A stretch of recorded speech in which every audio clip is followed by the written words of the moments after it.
خبروں میں شامل کرتے ہیں کراچی سے۔ رپورٹ کر رہی ہیں ہنا گل۔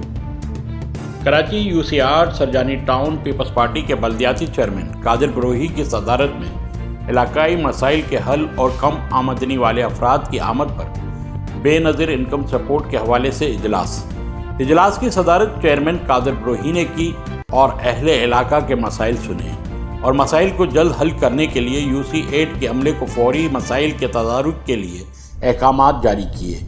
انہوں نے کہا پیپلز پارٹی عوام کی جماعت ہے اور عوامی مسائل کو حل کرنے کے لیے سنجیدہ اقدامات کر رہی ہے۔ ہم چاہتے ہیں کہ اہل علاقہ کے دیرینہ مسائل کا خاتمہ ہو اور UC8 ہر بنیادی سہولت سے آراستہ ہو۔ اجلاس میں شریک معزز شہریوں اور علاقہ مکینوں کا شکریہ ادا کیا۔